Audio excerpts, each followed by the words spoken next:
अंबिकाय विद्महे सर्वसिद्ध्यै धीमहि तन्नो देवता पार्वती समेत प्रार्थयामि नमस्करोमि उग्रं वीरं महाविष्णुं ज्वलन्तं सर्वतोमुखं नृसिंहं भेषणं भद्रं मृत्युर्नमाम्यहैकपालिनी दुर्गाक्षमा शिवा भात्रे स्वाहा स्वधनमोऽस्तुते रामादि देवता चामुण्डेश्वर्यै नमः प्रार्थयामि नमस्करोमि देवाः तां विद्मरूपा पदवो वदन्ते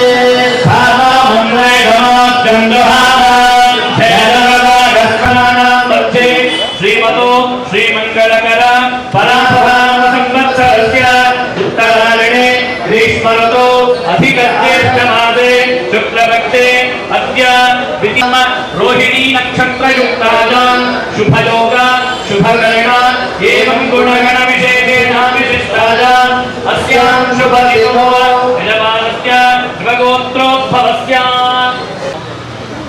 भरणी नक्षत्रे मेषराशौ जातस्य मौर्यान विहान नामधेयस्य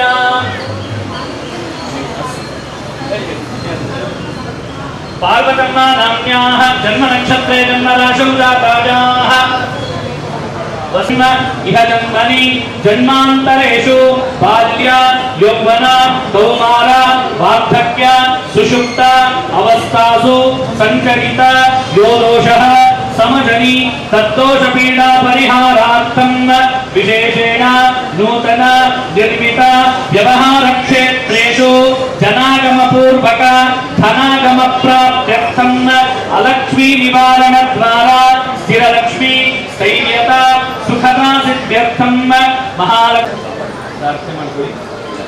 ನೀವು ಇದನ್ನೆಲ್ಲ ಮುಂಚೆನೇ ಓಪನಿಂಗ್ ಮಾಡಿದ್ದಾಗಿದೆ, ಆದರೆ ಗುರುಗಳ ಪಾದಸ್ಪರ್ಶದಿಂದ ಇವತ್ತು ಎಲ್ಲರಿಗೂ ಸಹ ಲಭ್ಯವಾಗಲಿಕ್ಕೆ ಸಿದ್ಧವಾಗಿದೆ. ಆ ರೀತಿಯಾಗಿ ಇವತ್ತು ನಿಮ್ಮ ಗುರುದೇವರ ಪ್ರೇರಣೆಯಿಂದ ಅದೇ ರೀತಿಯಾಗಿ ನಿಮ್ಮ ಮನಸ್ಸಿನ ರೀತಿಯಾಗಿ ಊರಿನ ಸಮೇತ ಲಕ್ಷ್ಮೀ ವೆಂಕಟರಮಣ ದೇವರ ಅನುಗ್ರಹಕ್ಕೋಸ್ಕರವಾಗಿ ಅವರೇ ಮಾತಾಡ್ತಾ ಇದ್ದಾರೆ. ಕಾಣುತ್ತೆ ಶ್ರೀನಿವಾಸ ದೇವರು ಅಲ್ವಾ? ಆ ರೀತಿಯಾಗಿ ಇಲ್ಲಿಗೆ ಬರಬೇಕು ಅಂತ ಅವನು ಸಾಕ್ಷಾತ್ ಬಂದು ನೆಲೆಸಿದ್ದಾನೆ.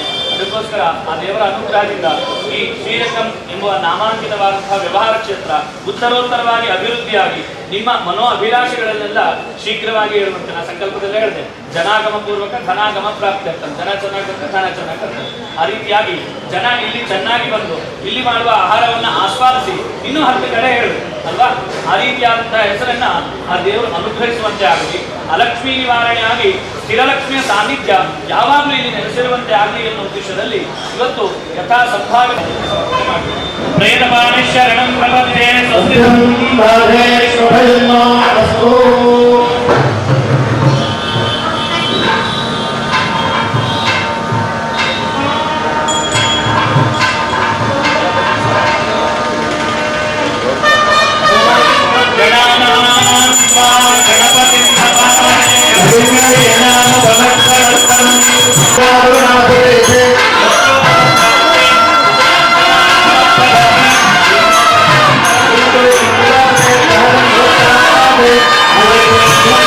ಸತ್ಯಧರ್ಮರತಾಯ ಚ ಭಜತಾಂ ಕಲ್ಪವೃಕ್ಷಾಯ ನಮತಾಂ ಕಾಮಧೇನವೇ.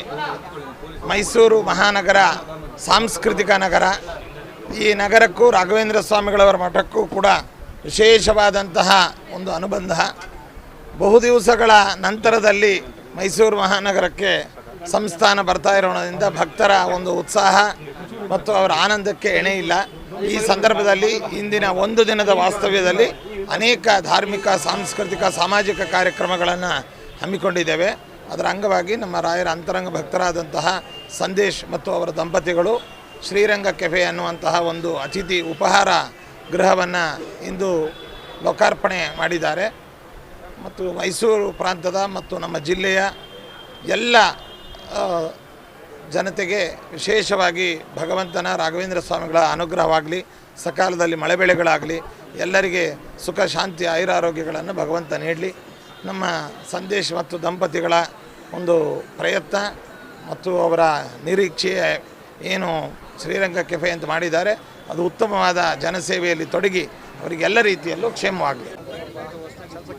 ಇವತ್ತು ಶ್ರೀರಂಗಂ ಕೆಫೆ ಭಾಳ ದಿನದಿಂದ ನನಗೆ ವೆಜ್ ರೆಸ್ಟೋರೆಂಟ್ ಮಾಡಬೇಕಂತ ಭಾಳ ಆಸೆ ಇತ್ತು. 2012ರಿಂದ ನಾನು ಹಳ್ಳಿ ಮನೆ ರೆಸ್ಟೋರೆಂಟ್ ನಾನು ಮಾಡಿ ನಾನು ಭಾಳ ಸಕ್ಸಸ್ಫುಲ್ ಆಗಿದೆ. ಈ ಸಿಟಿ ಭಾಗದಲ್ಲಿ ಒಂದು ಬೇಕು ಅಂತೇಳಿ ನಾನು ಇವತ್ತು ಪ್ಯೂರ್ ವೆಜ್ ರೆಸ್ಟೋರೆಂಟ್ ಒಂದು ಮಾಡಿದ್ದೀನಿ. ದಯವಿಟ್ಟು ಎಲ್ಲರೂ ಕೂಡ ಒಂದು ಒಳ್ಳೆ ರೀತಿಯಲ್ಲಿ ಬಂದು ನಮ್ಗೆ ಆಶೀರ್ವದಿಸಿ ಒಳ್ಳೆ ವ್ಯವಹಾರಿಕವಾಗಿ ನಮಗೆ ಸಹಾಯ ಮಾಡಬೇಕಂತೇಳಿ ನಮ್ಮ ಸ್ನೇಹಿತರುಗಳ ಮೂಲಕ ನಾನು ತಮ್ಮಲ್ಲಿ ಕೇಳ್ಕೊತೇನೆ. ಹೌದು ಸರ್, ಈಗ ಏನಾಗುತ್ತೆ, ನಮ್ಮ ಕ್ವಾಲಿಟಿ ನಾವು ಏನು ಮಾಡ್ತೀವಿ ಅನ್ನೋದು ನಮಗೆ ಒಂದು ಧೈರ್ಯ ಇರುತ್ತೆ. ನಾವೊಂದು ಒಳ್ಳೆ ಊಟ ಕೊಡೋಣ ಅಂತೇಳಿ ತೀರ್ಮಾನ ಮಾಡಿ ಜನಗಳಿಗೆ ಒಂದು ಕಡಿಮೆ ಒಂದು ರೇಟಲ್ಲಿ ಕೊಡೋಣ ಅಂತೇಳಿ ಮಾಡ್ತಾ ಇದ್ದೀವಿ. ಹೌದು, ಟ್ರೆಡಿಷನಲ್ ಅಟ್ಮಾಸ್ಫಿಯರ್ ಮಾಡಿ ಫೀಲ್ ಕೊಟ್ಟಿದ್ದೀವಿ ಸರ್ ರೆಸ್ಟೋರೆಂಟ್ ಒಳಗೆ. ಸೊ ಬರ್ತಾನೆ ಅದು ನಿಮಗೆ ರೆಸ್ಟೋರೆಂಟ್ ಫೀಲ್ ಜೊತೆಗೆ ಸ್ವಲ್ಪ ನಿಮಗೆ ದೇವಸ್ಥಾನದ ಫೀಲ್ ಕೊಡುತ್ತೆ. ಬರ್ತಾನೆ ಶ್ರೀರಂಗ ನಿಮ್ಮನ್ನು ವೆಲ್ಕಮ್ ಮಾಡ್ತಾರೆ. ಸೊ ಅವರೇನು ಮಿಕ್ಕಿದ್ದು ಎಲ್ಲನೂ ನೋಡ್ಕೋತಾರೆ. ಎಲ್ಲ ದೇವ್ರನ್ನೇ ಕ್ಯಾಪ್ಟನ್ ಆಗಿ ನಿಲ್ಲಿಸ್ಬಿಟ್ಟಿದ್ದೀವಿ, ಅವರೇ ನೋಡ್ಕೋತಾರೆ ಸರ್.